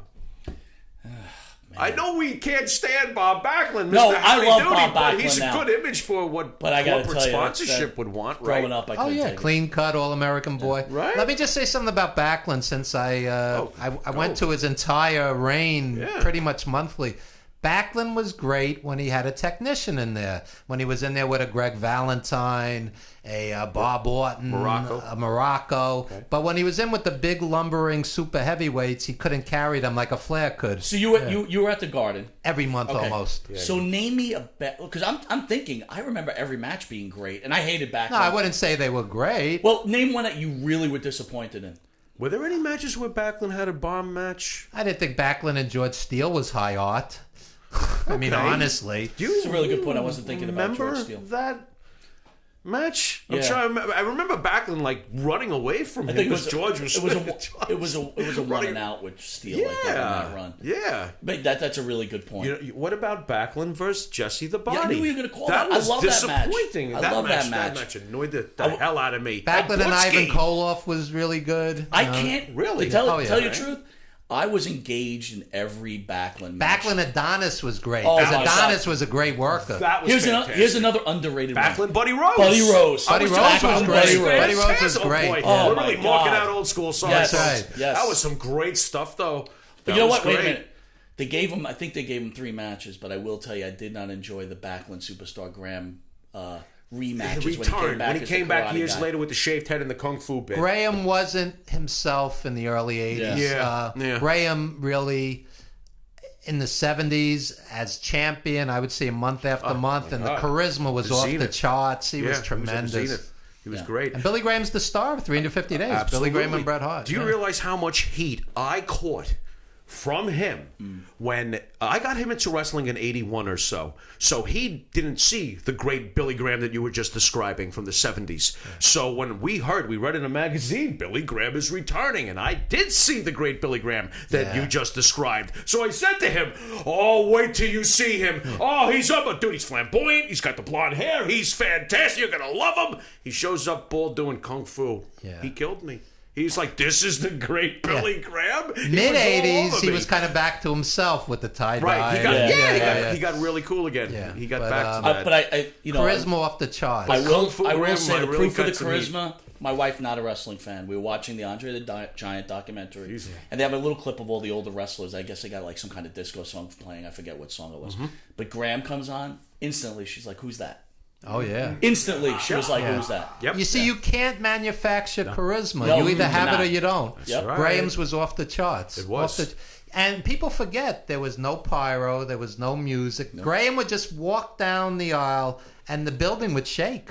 The shake at the Garden. But again, when you went to the Garden, you thought something could happen. You thought a guy could lose a belt. You cared about the wrestler. Again, Well, the titles meant something. Yeah, they meant something. I'm older now, so I'm not as into the wrestlers. Like they're younger than me, and it's like not my thing. So I guess maybe it's just being a point of being older. I mean, even speaking to my father, right, when we talk about great quarterbacks, he still pulls up Joe Willie Namath, right? He's like, Joe Willie was the greatest of all time. He could throw it in a teacup. Yeah, he could. You know, you talk about videos. you talk about Mantle that way, right? So my father talked about DiMaggio like DiMaggio could walk on water as far as his playing ability, and I believe it. That he made every catch look easy. That he glided like a bird in the outfield. They say Willie Mays was probably the best natural athlete of the bunch. Absolutely. Yeah. That catch that he made in the World Series is not just the catch itself. The guy turns and fires a strike. No, to I loved as a kid base. Brooks Robinson. How great a fielder was Brooks Robinson. Yeah, he was great. You know what? The guy to his left, Mark Belanger, back in those days when a shortstop didn't hit. Right. He was known for fielding. The Orioles had some team back then. They were very good. I will say about as the wrestling goes, though, and the women's division, I do enjoy. I think the writing's better. The mat look. But do you care? Do I care? I will say this. Yeah. Wait, no. When Alexa Bliss had the title and she was defending, you cared. I cared Yeah, because I'm a big Alexa Bliss Yeah, fan. you I like think Alexa Bliss. I think she's I'll compare her. I think she's the Ric Flair of the women's division. She gets beat up all the time and then ends up being the winner at the end. That type of Yeah, shit. lately she's in a rut though. I can see it. But I will tell you, sorry, I will tell you on a personal basis, I'm very excited for Marty Jannetty today. Oh yeah. Grew up being a big fan of his. That's 3 p.m. Yeah, and then next week. Yeah, Dr. D. David Schultz in house. Very rare New York appearance. Yeah. You know what? For all people out there, it's very rare that any wrestlers come out this far on the island. Sure. It's very rare. Dominic DiNucci, I mean, that man's history is unbelievable. That guy was amazing. We're so far out on the island, it's like near the Bermuda Triangle. Almost So, is, yeah. So It is. this is a rare opportunity. Come out. The franchise, Shane Douglas, and then very, very exciting that Gary Michael Capetta is coming in the house. So awesome. we'll be able to get some. Gary's always treated us well. Yeah. Gary's great. He's a Gary's really great class. guy. He's a classy And then guy. Butcher Blackwell, who was on your show earlier, will be back again one more round. So And plug your show real quick. the plug there, Farrell. Thursdays, 8:05 p.m. on Village Connection Network, Monty and the Pharaoh, Facebook Live, Village Connection Radio. And you're followed by a wrestling show. Tell us about that. Oh, you got there Beyond the Curtain? Beyond the Curtain's on with Big Cause at, what was it, I guess 9:05? 9 o'clock, 9:05 or so? I dig 9:07. Cause is a good listen. Evan, do you think the writing for the two wrestling shows on Village Connection are better than the WWE? By far. You have 17 pages of notes always with you. Yeah, well, we actually come prepared. You hear that, Road Dog? Oh, you didn't know? Yeah, too funny. Yeah, Anyway. well, doesn't he do some of that writing, Road Dog? But again, I want to appreciate, send my appreciation to you, Evan. Number one, Yes. you wrote the testimony for both events. I don't know if I'm using the right Press word. release. Press release. Yeah. Thank you. You've promoted us, and it's great having Thank you. me as a if it teammate. draws. Yeah. Listen, whether it draws or not, That's we'll funny. find No, out. thank you But regardless. it still doesn't. Regardless. Yeah, we can't get past the point that. Well, you we do have that took your line of time. 1,000 people outside. Dude, so they're we're tipping my car. That's right. And don't forget, perfect opportunity. It's a little wet out there, a little cold, but you've got the Paramount. You've got Everclear playing at 7:00, so you can come straight from the studio right to the Paramount, which is right down the street. Don't forget, Catch Extra, Everclear, right? Extra Park's right down the block too. If you know. That's right. The weather's okay today. I think it's decent. Yeah, it's a little weird. There are ducks at the park, so that's a draw too. You can meet Marty Jannetty and see some ducks on the very same block. And you even might get a sighting on Jim Savelli. That's right. Which not many people get to see. Oh, you don't even remind me. Also at today's event, we have Teresa Gray, pinup model. Pinup model. Pinup Cool Cats and forgot about Comics. that. And I got to tell you, that's going to be off the charts. Our own Pam, is getting a little catty out there. She had the claws out earlier. Yeah, a little bit. A little. A possible cat fight. Oh, a cat fight. Yeah, possible. Where's Joey Styles when you need him? Cat fight. Anyway, we got to wrap this All up right. because we have other guests Like a coming. ribbon. But Like a Monty ribbon. and the Pharaoh, Thursdays, 8:05, VillageConnectionRadio.com, wrestling radio, and stream live on video as well. Every Thursday, 8:05. Perfect. Thank you. We'll be Evan. back in 1 minute, folks, with more of our 2-hour wrestling spectacular. Yes.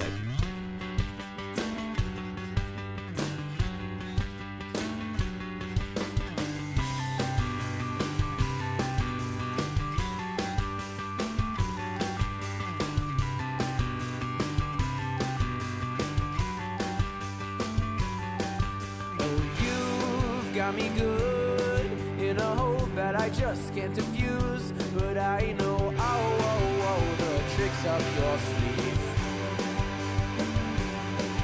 'Cause you and I used to sing just to pass by the time. And I can't let go without a partial thought to where our song may float. Some ring away, but the echo of yours seem to stay. And lately when I listen close, what I hear may be fake. See, you be real now, and I'll be honest, that what we've got here is truly harmonic. And I can search just to hear the same sound play. But why would I when you're standing here right in front of me? Truly harmonic.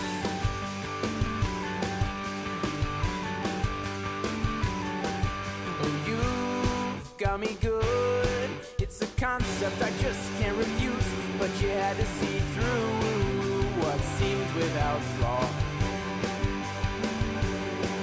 So you may say that the anthem of ours. All right, we are back with the Evan Ginzburg Show at VillageConnectionRadio.com with wrestling insider Matt Fink and the returning Carlos Los Espada. And we were just talking about old school wrestling, so I wanted to talk more about today's scene. What's your take on WWE, Ring of Honor, New Japan, Impact, whatever? Lucha Underground. Lucha Underground, there you go. What are you watching? What's worth watching? Go ahead. I'll let you go first, sir. Certainly not WWE at this point. I think the product is so bad at this point. It's just too over the top. Give me New Japan. They still treat it like it's a sport there. It's a lot better. We are like-minded thinkers. Although I do watch the WWE pay-per-views. Usually there's 2 or 3 good matches. I do occasionally. It depends on the pay-per-view. Right. I always know when Evan watches WWE because there's a Facebook rant that follows. Yeah. Yeah, that's true. Yeah, no, my rant's just verbal with my brother. So we're just like, what the f are we watching? Why are we doing this to ourselves? I have sacrificed an entire lifetime of Monday nights for the WWE, and on my deathbed I will regret it. What could I have done with all those Monday nights? All the great movies I could have watched. Absolutely. Oh, man. 350 days. There you go. So, what else you guys watching? What are you enjoying? Let's be positive. I definitely enjoy the Lucha Underground. I love how they're mixing the American drama with the luchador style of Mexico. I think it's a really good product. I think it's very family friendly. It's awesome, pretty awesome. I think some of those guys are just tremendous. They're amazing workers. They are, and I mean, and New Japan is they're neck and neck for me. And what's interesting to me is some of the guys we were talking before about Pentagon and Phoenix. It's like a hybrid style. It's not just lucha. They mix everything, absolutely. and it's absolutely. I mean, Pentagon is on fire right now. This guy is amazing. I mean, and we were talking before about Drago and Aerostar doing amazing things. Muertes is traveling out. Ivelisse is traveling a lot. She's doing great stuff. She's an amazing worker. I don't know if you've seen her. Yeah, but I'll take that $10 right after the show. Yeah. I don't know if you've seen Ivelisse work. Oh yeah, she's tremendous. Awesome. She's awesome. She was always good. Yeah. Yeah. So I mean, and she had I think a little thing with Vince for a little while, right? I think she. I think she was one of the Tough Enough winners, wasn't she? I think so. I can't keep track. There's so many people in and out of there. I know. But she's amazing. Yeah. I mean, WWE is for the lack of a better term, it's the only game on television because they got major marketing. Well, Ring of Honor has Sinclair, which has money behind it, and I think there's an audience. What's that? Lucha Underground's on El Rey. Yeah. So I mean, there's good stuff out there. I think there's more variety. I think Vince definitely needs the competition. The 3 hours of wrestling usually really boils down to maybe an hour and a half when you have all the talking on WWE. Well, and all the commercials and plugging of the network. Yeah. Personally, when the old school fans, guys my age, go, "Oh, there's been no good wrestling since the '80s," I go, "No, you're wrong." No, yeah. I said it's a golden age of wrestling now. You can sit in your living room and watch New Japan live. Absolutely. You can watch Ring of Honor pay-per-views live. There's tons of streaming services. There's all Lucha Underground, and I mean. Even beyond that, with the advent of YouTube, you can go on and find just about anything from anywhere. That's right. You can watch wrestling 24/7 and watch great wrestling 24/7. Yeah, I mean, I always try to if I hear of an up and coming, I'll look on YouTube for their matches, and you'll see some amazing stuff on there. Yeah, you can watch entire WWF house shows from the 70s and 80s when it was great. Yeah. I like the 90s also. I think the 90s that's where I grew up with, though. The 80s and the 90s, so I'm biased. Yeah, I mean, it was, like I said earlier, it was the first time I was on YouTube, I saw Young Bucks and the Hardys go at it, and man, they tore the house down. They had that ladder match. It was phenomenal. Oh, man. And the thing I loved about it, and is the Young Bucks, they took some major bumps. Oh yeah. The thing that I always hated is when they put the Hardys against some of the other guys. The Hardys took most of the bumps. Right. These guys, it was equal. They took some. What's interesting with the Young Bucks is there's a line, and sometimes they cross it where it gets a little cartoonish. The 37th super kick. I was just gonna say but when they're in feud mode, like this is the climax of the feud, and they're serious. They have some damn good matches. Well, the Young Bucks are also like every kid's create a wrestler from the 1990s. Literally, they're like the template for I'm playing WWF Attitude. I'm going to make a creative wrestler, and it looks just like the Young Bucks. But I mean, the old school fans sometimes don't get them, and I'm like, these guys are great. They got it all. I mean, if you look past the gimmick, and I'm a gimmick fanatic, but if you look past the gimmick, they're just phenomenal workers. I mean, they just really are. You can't take that away from them. Especially because they've never been in WWE. They've literally made themselves on their own through New Japan and ROH. Absolutely. Yeah. Absolutely. And they kind of went that Chris Jericho route. Eddie Guerrero route where they wrestled all around the world, and it's like a hybrid style that works. It works. I mean, it's amazing. I could watch them work for hours. We're getting a lot of background noise, so we're going to wrap this segment up real quick. How hard is it for them to close a door? I don't know. We get a bunch of wrestlers in one room. That's right. We got a lot of wrestlers here today, so it's always rowdy and boisterous, for better or worse. But so what would you guys pay to see? That's the big question. Like All In sold out in like an hour. Oh, I would love to. Cody Rhodes and the Young Bucks. I'd love to be there. That would have been amazing. I mean, you get jaded after a while, and you just go, I wouldn't pay to see that, but what would you pay to see? Well, I mean, WrestleMania is going to be here next year, and as much as the product is the product, it's WrestleMania. So I really want to try to go to do that. But I'd also love if New Japan came to the East Coast, because they've done like 1 or 2 shows on the West Coast. But they should come over here because they have this is a huge wrestling market, as you guys know, and I think they would make a ton of money. I have a pet peeve about WrestleMania. I go, if you have $1,000 for a wrestling ticket, but you don't have $5 for a wrestler doing a GoFundMe, you're not the fan you think you are. I mean, you always hear wrestling fans going, I'm not giving to any of them because they're scams. And yes, some are, and many aren't. Right. Many aren't. So I think that's an excuse to be cheap. With the day of the internet, if you really want to find out who's scamming and who's not, it's really simple. Everything's I mean, out that's there like now. the whole selectively poor thing bothers me. And no way can I afford $1,000 ticket. I'll be up in the nosebleeds. Yeah, I'm just saying. That might be $1,000 ticket. No, in that case, I ain't going. I'm on my personal list. I definitely want to go to Mexico and actually witness, either CMLA or AAA. Oh yeah, like I said, I was down at Auditorio de Tijuana several times. I would love Unbelievable. I would actually love to. Okay, so let me flip what I just said. If you have $1,000 for WrestleMania, and how much is the comic? $5. And you don't have $5 for a comic, you're an asshole. If you love wrestling. I spend more money on comics than I do on wrestling. So. There you go. So you're the fan we need. Yeah. A comic buying wrestling fan. So we gotta, give him $5, will you? We gotta clone him before. That's right. We need 100,000 more of you. No, you don't. One of me is enough. No, definitely, yeah. No, I would love to check out a taping of Lucha Underground as well. It'd be a lot of fun. Oh yeah. To see that. It looks like it has real atmosphere. I mean, it's they tape in California, right? Yeah, they tape out west, and I mean the fans remind me almost of the old ECW fans. They're very rabid when things happen. And they go crazy. I used to go down to the ECW arena and see the Gangsters and Terry Funk. And oh man, well, right by where we live. It was great. It was the old ECW with the where they used to work before. What was that? The church. It's a church now. Yeah, the Elks Lodge on Queens Boulevard. Yeah. But ECW had even more atmosphere. Oh yeah, absolutely. I mean, the ECW arena was incredible. I mean, I miss those days. I mean, that was like the bare bones wrestling. And I'm going to tell you the greatest ECW match of all time, and nobody could tell me otherwise. It wasn't going through 17 flaming tables. It was Eddie Guerrero and Dean Malenko doing that 1 hour draw. Yeah. I think it was a draw. It was an hour. It was unbelievable. I mean, but look at that's wrestling elevated to an art. Look at the two guys you mentioned. Eddie Guerrero and Dean Malenko. God, because you always think of ECW with the brawling and the tables, but that was art. I don't know. RVD and Jerry Lynn had a lot. Jerry Lynn was tremendous. Oh yeah, tremendous. And RVD, he never got to really be himself in WWE. Right. But he was so good in ECW. Yeah.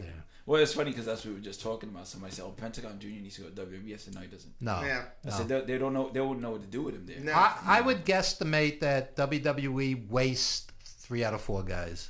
Well, Every once in a while they'll get it right, but the thing with WWE is they're really not fond of stars that are already made. Yeah. They want to create their stars. So I mean, look what they did with the Road Warriors. They wasted them. They gave him a ventriloquist puppet. The exception to that seems to be AJ Styles. Yeah. Because, AJ came in and was automatically thrown right into that. AJ was elevated in WWE. Kevin Owens was elevated in WWE, but a lot of guys are wasted. Yeah. I mean, it's that whole break them down and build them back up mentality that Vince has, which is why when Vince bought WCW all those years ago, I was actually happy, Sting didn't go there. Yeah. Because look what they did with Sting when he fought Triple H. There's no reason for Hunter to have gone over in that match. And the thing I totally disagree with in WWE is the whole wins, losses don't count. No, they do. Yeah. They do. If Dolph Ziggler loses, 9 out of 10 matches, you can't take him seriously in a main event. Absolutely. I'm sorry. No, I know. I'm sorry. Agree. Well, I mean, it's just the level also. The IC champion is supposed to be gunning for the heavyweight champion. And whatever. And unfortunately, that's not how it is anymore. No, not at all. There's definitely these are your main event guys, these are your mid card guys, and these are your lower card guys. Yeah, it's very clear 9 out of 10 times who's going to win, who's going to lose. Every once in a while they'll throw in a surprise, but it gets very predictable. It is. 9 times out of 10. And on that happy note, we're going to wrap this up because we have a great mentalist in Robin Channing, and you saw how his head levitated into the room as he does each week, right, Jim?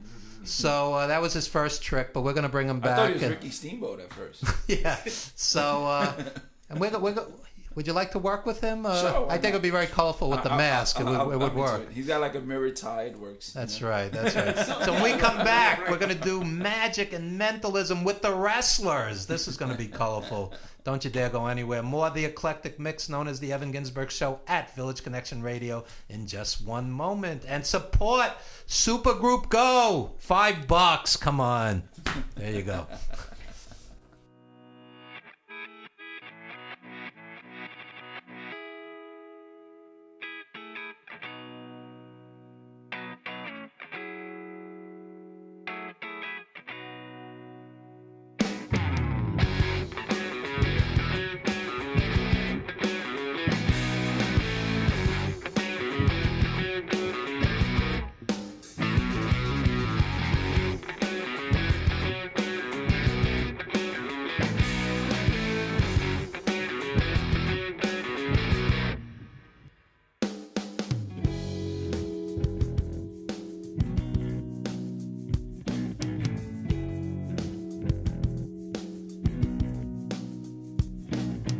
Raceway bound on the ride to Dover. Guns, car loans, and porn all over the streets were replete with signs of the times, designed by the violence, the money-hungry mind that said, I'm wondering how this could possibly be. Firefly, follow me right down the street. Free love, soul flow is the prime goal. Emancipate your mind, baby, watch the show. Where you laugh at our dreams.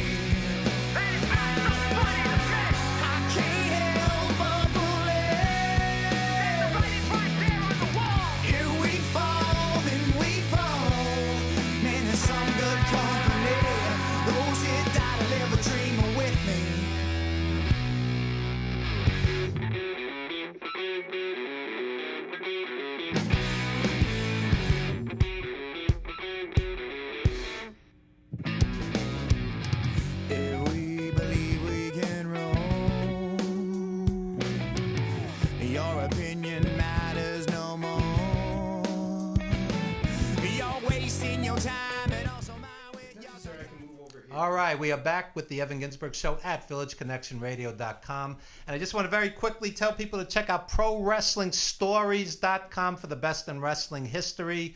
And you can read my articles right on there as well. And without further ado, we have mentalist Robin Channing, who I am convinced has mutant powers. And he's going to do some amazing things with our wrestlers and our radio host. And without further ado, Robin Channing. All right, thank you. Thank you, thank you. I have some ideas what I'd like to do. Thank you once again to Evan Ginzburg for allowing me once again to be on the Evan Ginzburg Show. Thank you very much. So, I have some ideas of what I want to do, but I kind of want to just wing this as I kind of go along, so sort of be spontaneous. And, having said that, let's see. I'm sorry, I never got everybody's names. That's how unprepared I am. I don't even know everybody's name for Evan and Jim. Sorry, what's your name? I'm Matt. Ahmet? Matt. Okay, that's important. Matt. You're familiar with playing cards? Yes. If you were to name any playing card you wanted, any card you want, what would it be? Queen of Spades. Queen of Spades? Now, that's kind of an unorthodox choice. Are you sure about that? Yes. Okay. Now, bear in mind, that was totally his choice. There's no way I could have predicted that particular choice, that he picked the Queen of Spades. Right? Wow. I know, right? People usually clap for something like that. Oh, sorry. Thank you. I'm in shock. You're stunned. I get it. Okay. Sir, in the luchador mask, what's your name? Carlos? Yes, sir. Again, if you were to name a card, what would it be? Ace of Spades. Ace of Spades. Okay. Now, I can kind of see that, you picking a card like the Ace of Spades. Now, again, I'm not making you see anything that you're not accustomed to seeing or not seeing at all, right? No, because you probably saw an X card and a different card before, but now if I were to say that you're going to see a very important card, you probably would see one, wouldn't you? I know, right? All right. Now, the lady over there, what's your name? Pamela Roth from the Justice Hour. Pamela? Yes. Okay, Pamela from the Justice Hour, no less. Name a card, please. If you mess this up, she's arresting you. I know, right? Yes, if you do something wrong, I could sue you for misrepresentation. Oh, boy. I thought I've been representing myself quite adequately the first two phases. Pamela, if you were to name a card, please. Queen of Hearts. Queen of Hearts. Okay. On the one hand, I can see a resemblance. All right. That's called, she flattery. All right. Okay. And on the other hand, let's see. I guess I'm going to use the table space over here. So just go like this, like this, like this, like this, like this, like this, and this, and then this, and then this. Oh, I have a life. It's just not a social one. Okay, but you know what? You arrive at this. Oh! I know, right? I just saw that, and I don't even know how you did that. All right. Yeah. Sir in the blue, what's your name? Let's see, Sir Richard Michaels. Sir Richard Michaels. That's right, for today. Okay, I got the sir part correctly right off the gate. Yeah. Richard Michaels. Sir Richard Michaels. Name a card, please. 10 of clubs. 10 of clubs. Except that one. Wow. yeah, except that one. It could have been a little bit easier on me. But you know what? Here. I got these 2 advert cards here. Which one of these would you like me to use? Which one? Left hand. Left. My left. Okay. That would be this one. Okay. Yeah. I'm so on social networking myself. I'm actually kind of glad that you picked this one because this is the one that becomes, what was it you said? 10 of clubs? Wow. I'm like, oh, damn. All right. You know what? I like to incorporate Jim whenever possible. Jim, name a card. I'm going to go for the 5 of clubs. The 5 of clubs. Okay. Yeah. You see, it's like the bar is open. You know, I'm like the bartender with the cards. Okay. Okay. So 5 of clubs. 5 of clubs. All right. Let's see how this is going to happen. Oh, you know what? Could I borrow your hat, please, if you don't mind? Of course. Okay. Let's see. Not much in here, right? Except for the not fact much that in I've here got either. One of these. Yeah. Oh, dude! All right. You know what, Pam? Could you come up and help me, please? All right. In front of you. Behind the table, if you don't mind. All right. We're gonna try a little something. All right. Behind the table. Okay. That's a loaded question. I've got the lovely Pam over here. Okay. And I'm going to try a bit of an experiment. Now, obviously, you can tell that I'm a sleight of hand specialist and the like, right? You see, I happen to have great respect for professional wrestlers because I like to think that magicians and pro wrestlers have something in common. Whereas guys like me do sleight of hand, you guys basically do sleight of body. You know? So it's a parallel art. Absolutely. Okay? So you know what, Pam, with you, I'm going to try a little experiment. And I can't believe I'm actually about to describe this. I'm up here with you. I'm only going to use one hand. That's what he said. Well, see what I opened myself to now? You didn't see where the other hand went? Yeah, right? I'm only going to use the one hand for all this, okay? And Pamela, what I'd like to ask you to do is to select a card such that it's secret. But you know what? I'm not going to ask you to just remove a card and put it back in because, you know, there's a chance that I could physically control your selection. So having said that, what I'd like you to do is to use your fingers and riffle, watch this, riffle back in the corner, say stop, and peek at that card. Okay. Okay, could you do that for me? Yes. Okay, go ahead. Riffle back, with one of your free hands. Okay, riffle back. Okay, all right. Okay. You have it? Okay. Wait. Okay, yeah. Okay, so you have it, right? So that is completely your selection. Yes. And what I want to do is I need you to keep that selection committed to your memory. Can you do that for me? Yes. Okay, now look. All right, the deck is as such, all right? And I'm just going to do some degree of mixing, all right? Some degree of mixing, all right? And let's see. Yes, just a little bit of this and a little bit of this and this and Jesus. this. And this is where it gets even more extreme. Watch this. We go like this. We go like this. And watch. I'm watching. What the hell? Wow. Yeah, I know, right? Remind me not to play poker with you. Okay, yeah, right. Yeah, I get that. That's like that'll be like the first of at least 50 times today. Okay, I'm sure. So we shuffle, we cut one hand. Okay, all right. So having said that, Pamela, right? Yes. Good. Nothing's changed. No. You never know. You know, I've gone through Changes? changes in stage names and so I'm forth. too young to go through changes. Okay. All right. Now, Pamela, I will make the following declaration to you. Yes. These first 5 cards that I have now dealt, your selection Is not any of those. is not any of those. Okay, that's good. We're off to a good start. Okay, there's not any of those. Okay, the next group is yours. Not any of those. Not any of those. Good. Okay, good. All right, how about any of those guys? Let's broaden the search here. No. No. Wait. You said what? Nope. No? Nope. Okay. And okay, things are just getting better and better.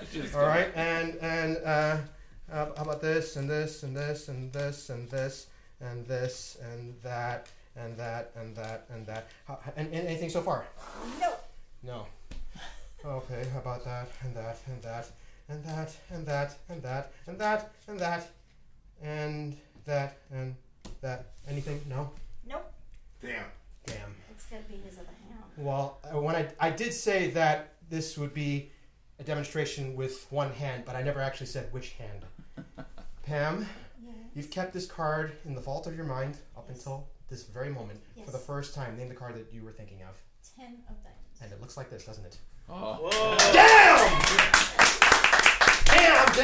Pamela, thank you so very, very much. Thank you. All right. How are we doing on time? We're doing good? Okay, 5 minutes. You know what? Let me try something. Obviously, I'm a specialist with cards, but I don't limit myself to that. Having said that, I see you got some wrestling mags there? Yes. Matt? Okay. Okay. Show. Can you bring Buddy Rogers back from the dead? I wish that would be different show altogether. Different show. Next week, folks. All right. Okay, let's see. How many you got there? 2. Okay, give me one of those. All right, very good. Cool. All right. Wow, we got some luminaries here on the cover. Ultimate Warrior, Mr. Perfect, Bret Hart, Ron Simmons. Yes, I know my guys here. Okay, and inside, whoa, we got like a whole bunch of guys. Oh, who's that? Oh, Greg Valentine when he was younger. Don The Rock Morocco, Rick Rude, Papa Shango, Macho Man, so on and so forth. All right, you know what, Jim? We'll make this a random choice because I'm going to use this as a selection device. Say stop anytime you want. Oh, I'm sorry. Hold on a minute. This is kind of hard to flip to this. Say stop.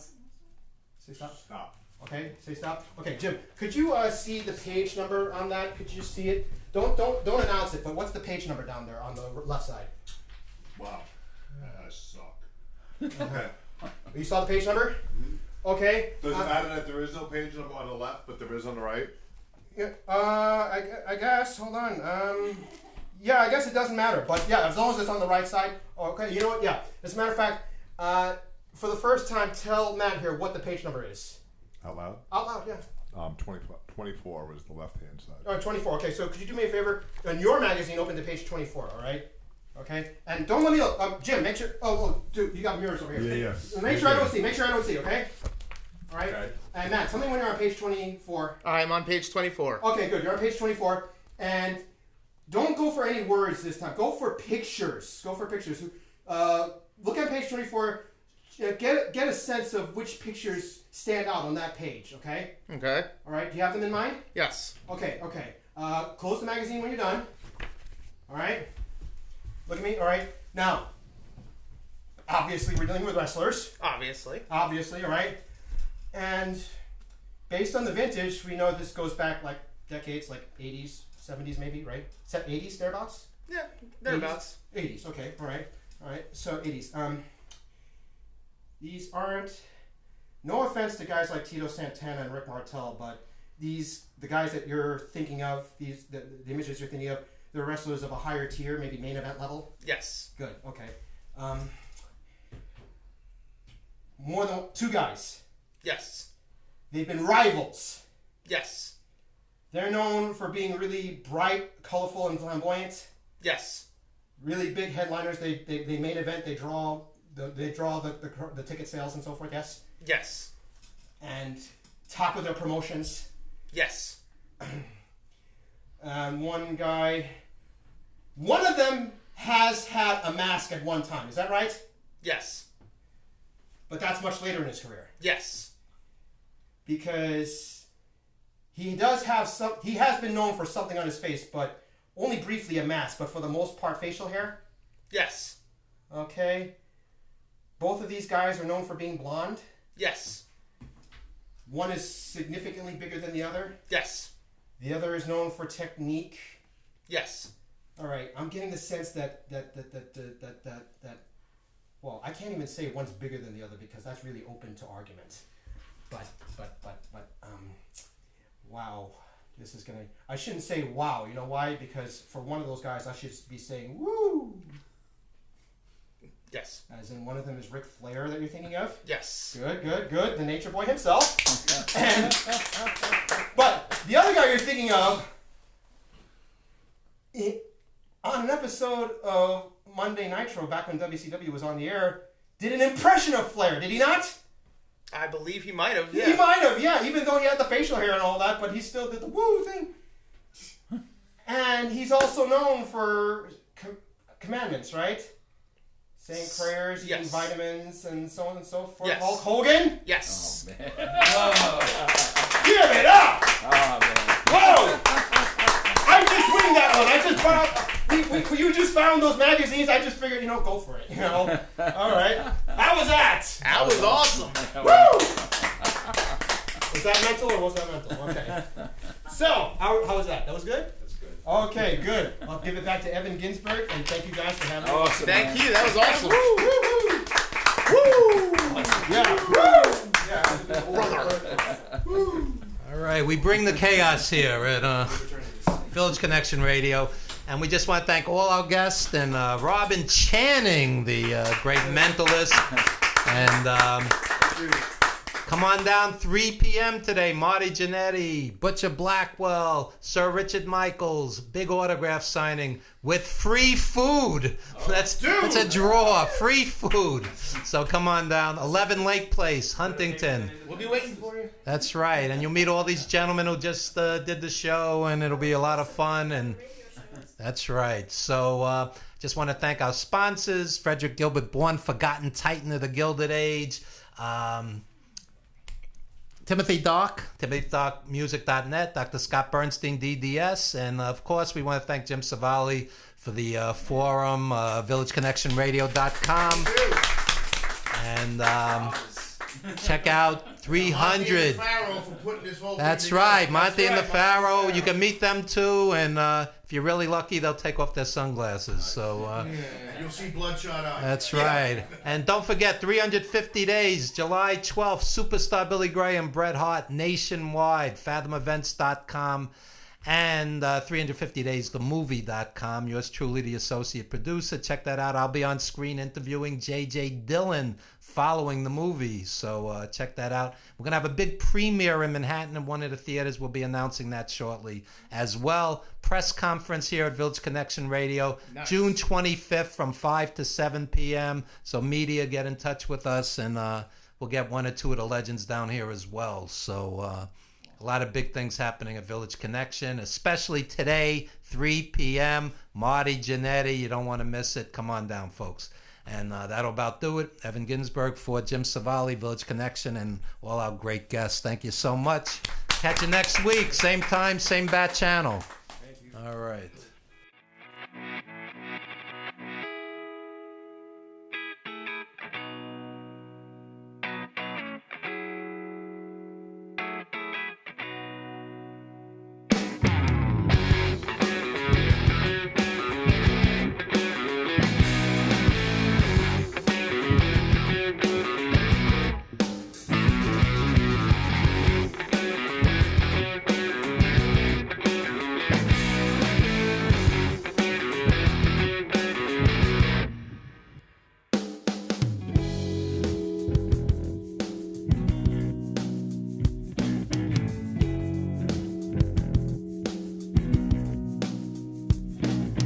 Raceway bound on the ride to Dover. Guns, colognes, and porn all over the streets were replete with signs of the times, designed by the violence, the money-hungry minded said, I'm wondering how this could possibly be. Firefly, follow me right down the street. Free love, soul flow is the prime goal. Emancipate your mind, baby, watch the show. Where you laugh at our dreams.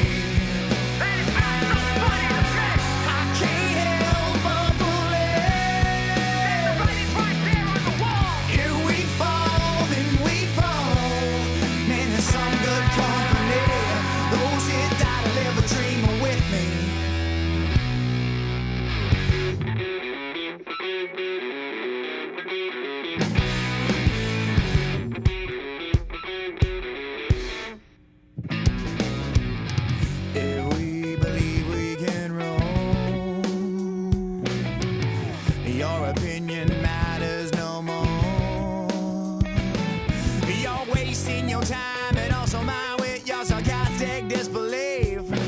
If only you could know what it means.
sick